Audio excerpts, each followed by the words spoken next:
want to thank you all tonight, or today, for stopping by. I want to share with you a rather unique artifact that I picked up actually earlier this year on an old farm field here in Saginaw, Michigan. And it is, well, let me tell you a little bit about it and why it is unique.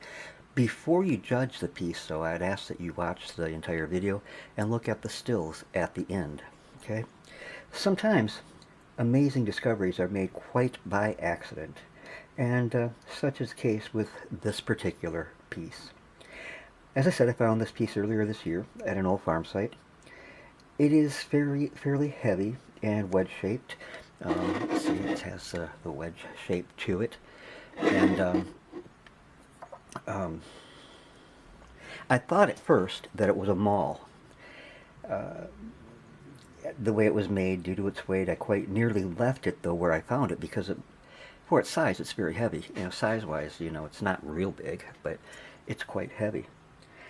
And anyways, I nearly left it, but my friend Gil Alberg offered to carry it for this old timer, and so I brought it home and I placed it on a display shelf with a tag saying where I found it and what my assessment of it, was.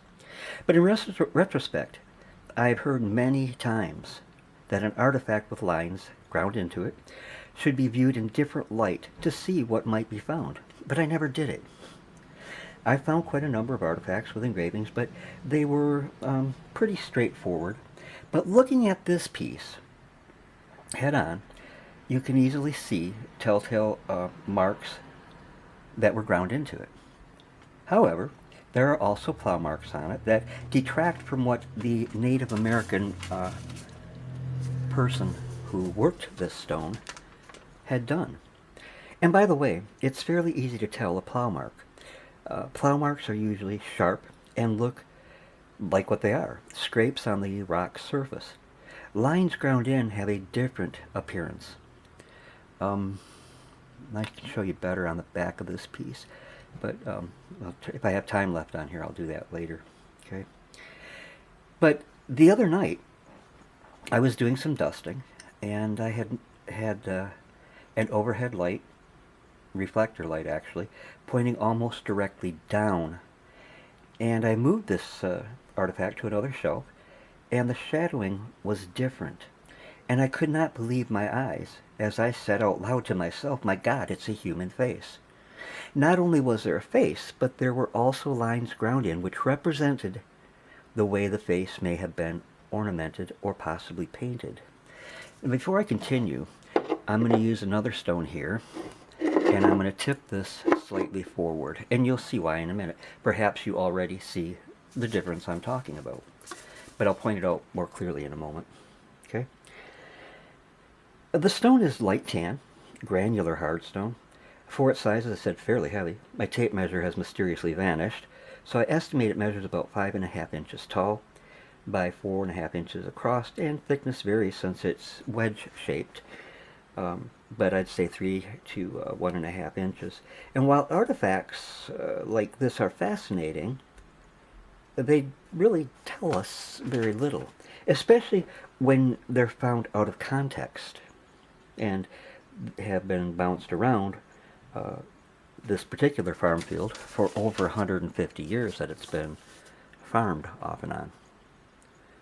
But I do know this site is primarily late woodland, though there are some components of other time periods also. Now, before I speculate on what its purpose may have been, I would like to point out a few things to you if you don't see them yet. These lines, not this one, this line in particular, is a plow mark. But here you'll see what appear to be two eye slits ground in. And down here you'll see the nose. And across here, the mouth. Tipping it more, I mean, you can see even more what I'm talking about. There's a V here, and on this side of the V there are circles where the face, I believe, was probably painted. There's a line down here Another one here. These represent decoration that would have been on the face, where maybe a face had been painted, if you will. Now, I'll turn this around, and I'm going to tip it again. I'll turn it towards the light. You see this line here? This is a plow mark, and you'll see how pronounced it is along here. It's cut in. Up here, this is not a plow mark. This was ground in. They weren't doing a whole lot with this side, but there's another semicircle ground in here. This area has been ground down slightly. Hard to see on the video, but nonetheless, a most intriguing piece. And I think from now on, I will more closely look at the grooved pieces that I do find. We can, however, speculate on the intended purpose of the artifact originally, and as I first supposed, this could have been a mall, and its owner ground the image into it just for ornamentation, which sometimes they did, or to personalize it, show that it was his. Or perhaps it is an abstract representation of a prominent member of the tribe, maybe a celebrated warrior, since the face shows decoration.